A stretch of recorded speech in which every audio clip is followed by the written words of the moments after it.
This is Scott Becker with the Becker Private Equity and Business Podcast. And we're thrilled today to be joined by one of our most listened to guests, Amber Walsh. Amber's on the executive committee at McGuireWoods, one of the largest law firms in the world, and lives in the area of private equity. She's going to talk to us today about a body of life episode, about when to pursue opportunities, how to think about them, and a lot more. Amber, let me tee it up and ask you to take, the first stab at the topic of examining new opportunities, pursuing them, when to double down, and a lot more. Amber? Absolutely. Thank you, Scott. And this is a topic that is definitely on my mind right now as my kids just started back to school today. And I have a freshman and a senior in high school. So all the parents out there understand what a big time this is to have both a freshman and a senior. And I'm at that point in life where I have all of these nieces and nephews and friends who are going off on these very exciting times in life where they are choosing colleges, they are choosing career paths, they are going through sorority and fraternity rush. And then we also have our colleagues at the law firm who are joining us. That also always happens in September all over the country is when new associates join law firms. And there's just such a rich amount of opportunity for all of these people of these ages. And there can be such a exciting time, but it can also be really paralyzing for a lot of people on how to make decisions about the opportunities in front of them. And it's very, very near and dear to my heart and kind of a hot topic for me right now, going into the new school year. And I always think about this topic and bifurcating it first and foremost in whether or not the opportunity that is in front of you is the type that there is only one option. Where choosing that opportunity means you can't do something else. So that's choosing your college, selecting between job offers, even selecting a sports team where you can only choose one versus those that don't involve giving something else up. I think you tackle those two types of opportunities, those that involve you giving something else up, and those that simply involve you trying something new and adding it on. I think you tackle the decisions around those two things very differently. And so I love that distinction, Amber, and talk a little bit about that, about how you assess both, because sometimes you cross one bridge and you've given up another bridge entirely. Other times it's not do or die. You could come back to it and talk about that. I mean, college is a great example of it feels like everything. Picking a job feels like everything, but you can ultimately come back and change colleges or change jobs. But if you give up some of the best years of your life to one and your best years of motivation, it could be really a cause lost. Talk about how you assess those different options and thinking about which opportunities to go after. Yeah, I could not agree more, Scott. Obviously, for the former type of opportunity, the type where you have to make one choice, at least at that moment in time, you do a different and more deep analysis. And there's no one right way to make your decision. There's so many different factors that go into, we'll use choosing a college. Obviously, as the parent of a senior, you've had kids go to college, you've been through this. There's no one right way to make that decision. Some people do a SWOT analysis, a strength, weakness, opportunities, threats, that you normally think about doing a SWOT analysis in an organization, but it can be done for choosing a college. People use a pro-con, they do an analysis of the component parts, and then some just trust their gut, and it's a very emotional, instinctual decision.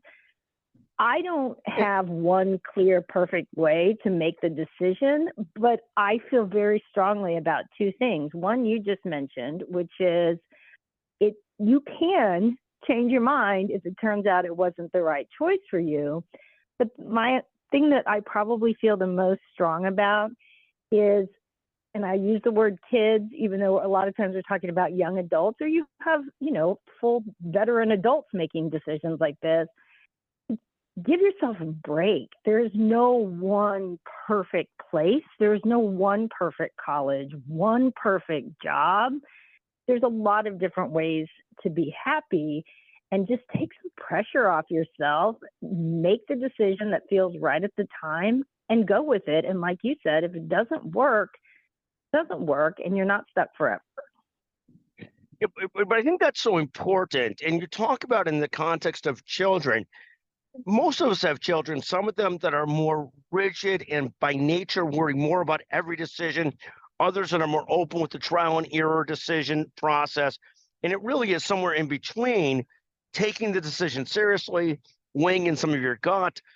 I mean, I know personally I make much better decisions when I'm in a centered spot. I'm not always in a centered spot, but and I'm also make much better decisions when I get that right mix of what feels right compared to what seems right, which can be two very different things. And I think it can be really challenging. And it also depends a lot on how one is wired as to that ability to make decisions and realize they're not fatal. You could continue to, you try and dig in, double down on the choice you made, but it's not forever generally, and with most things at least. Yeah, that's exactly right. And I think it's the second type of opportunity that most excites me and that I really get so passionate about when speaking to young associates at the firm, talking to my nieces and nephews in college considering opportunities, my own children. And that's the type of opportunity that doesn't require you to give something else up. Yes, we all know that there's a finite amount of time, there's a finite amount of money, of course. But I am such a huge proponent, especially at their young ages, teenagers, new associates at the firm, young physicians who I'm talking to that have potential leadership and additional training opportunities that are before them. There is no better time to seize these opportunities. And it just kills me when people avoid taking an opportunity simply for the fear of failure.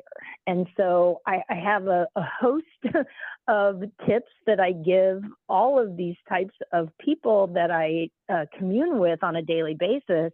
But the very, very first one on the list is, do not make the decision on whether or not to seize an opportunity in front of you simply due to the fear of failure. You and I both know, you and I have both failed at many, many things, and we could spend hours talking about why failure makes you better, but it should never be the reason not to take an opportunity in front of you. And talk about that for a second, because this concept of stretching yourself and taking the options versus like setting yourself up for failure. I mean, there's a fine line, or maybe not that fine line, in the distinction between taking chances, taking shots, and at least doing it in a centered, intelligent way, as opposed to, making a non-thoughtful choice too. I mean, there's somewhere in between on those things too, isn't there? Of course, there absolutely is. And I think if you do it honestly and you take a shot, a good example for a college student is trying to walk on a sports team or a club team. You weren't recruited, but you love a particular sport. Your school has a club team and you want to try to walk on. It's very logical to do that if it's something that you have experience doing, but you're honest with yourself and you're honest with the team about what your experience level is. Why not give it a try? But of course, there's absolutely a balancing act of not getting yourself in so deep to something because you are dishonest with yourself about, what you actually have the capacity for or the time for. But if it's something that is at all exciting to you, I just hate to have the fear of failure be the impediment to anyone, but particularly at that age, and I'm using that age as a broad time. We're talking teenagers through the, first many years of your career, when you know yourself, you've worked really hard to get to where you are, but you don't really know all the limitations all of the things that you're going to love. And if you don't put yourself out there and give it a try, particularly when an opportunity is sitting right there in front of you and somebody has reached out their hand to you and made that offer, you're really, really doing yourself a disservice. Couldn't agree more. Hey, Amber, any thoughts on also tackling those decisions that aren't life-changing decisions, but bigger than the every 10-minute decision we make, like serious decisions, but not life-changing decisions? How much analysis versus how much gut, and how do you think about decisions? Yeah, absolutely need to do an assessment of your short-term goals and your long-term goals. And again, I think when you're in that age range that I'm thinking about so much these days, you have a really good sense of your goals, but you might not have it fully refined. And so you need to think about it both in the short term of what do you want to accomplish right now, but how is it going to potentially impact your long-term goals as you understand them to be, and then be open to modifying those goals, be open to seeing a different vision and a different pathway for yourself. But I think you have to spend time absolutely doing that. The other thing I think is important is that if you're going to take an opportunity, you have to have a plan with what you're going to do with that opportunity. You're not just going to repeat what others have done before you. You want to put your mark on it. And I'm thinking about examples of joining an organization for a high school student. I use the example of a college student trying out for a club sports team, or a new associate in a law firm joining a particular business development group, offering to speak for the first time. When you first stand up and prepare and get up on a dais and speak to an audience, you want to be able to put your mark on it and learn from others, but make it your own. And probably the last thing that I would say is that if you don't see an opportunity, but you have a really good feeling that something should exist for you, and you, Scott, are the perfect example as a true entrepreneur. If someone does not make an offer to you of an opportunity, but you know that thing should exist, create the opportunity for yourself. Find someone that you trust that can help you create that opportunity. If you want to achieve a particular goal, you want to have a certain initiative at your job, in your high school, in your college, create it if it doesn't already exist. There is a pathway in any place in your life. There is a pathway to create your own opportunity. So I think that's a fascinating subject. Like, we constantly preach to at least one of my children who is, wants to be an entrepreneur, that the first goal is to start by being an entrepreneur in another organization, and then to grow into learning to be an entrepreneur. And at the same time, I think these college years, these early years, are this complicated balance of doing what you're supposed to do. Like if you're at a first job, doing a fantastic job at that first job, and then keeping your eyes open some for opportunities as well, and trying to constantly that right balance of both, which is doing fantastic at what you're doing and pursuing other opportunities and thinking about them, and then perhaps being an entrepreneur or starting something new yourself. And one of my favorite business colleagues of all time is a gentleman named Dr. Paul Summerside. Moved to a town, couldn't get into the local golf course, ended up getting a group of people and building a golf course. His ER group got kicked out of their hospital at some point, or had a contract fall out with their hospital, ended up spearheading a whole group of people that built a new hospital. And I think that kind of concept of, if you can't find it, build it yourself. I love that, particularly when you end up with that massive passion and drive and energy to do it. Then I think it's the greatest thing in the world, quite frankly. And really having that deep belief that you want to do this, and this is what you want to do. I think that's a great thought. And so many people I know, organizations in college, they started, and those are just fantastic, relatively low-risk learning experiences, and some of the very best of one's life, quite frankly. Exactly. And those environments, I think a lot of people don't realize that on every college campus around this country, and in many high schools, although I know it varies a lot more, that there are people on that campus who will support you in starting something new. If it makes remotely rational sense, they will help you to get there. It is a safe environment on a college campus to do that. Many high schools also, and certainly in most large law firms, there are people, there's infrastructure to help and support.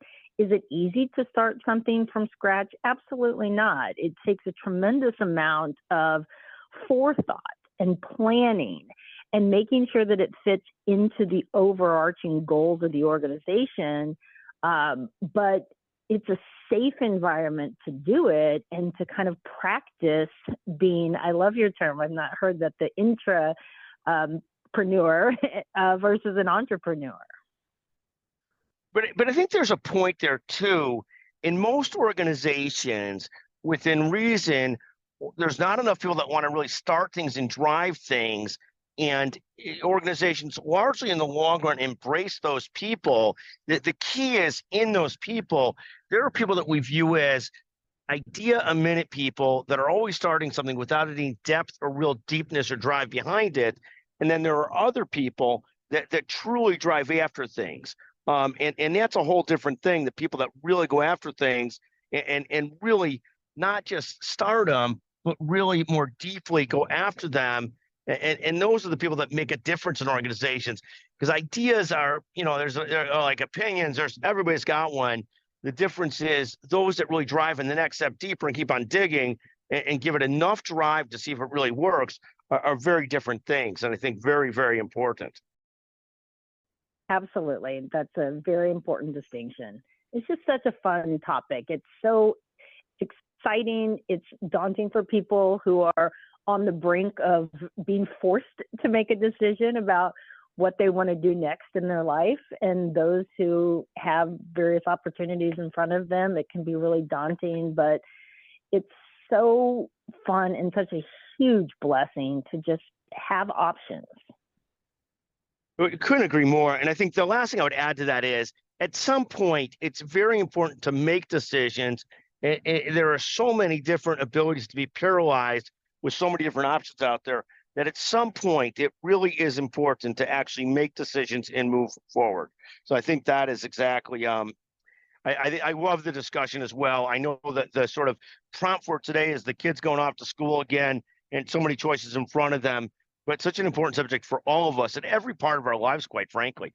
Amber Walsh, one of the greatest of all time, thank you for joining us today on the Becker Private Equity and Business Podcast. Thank you, Scott.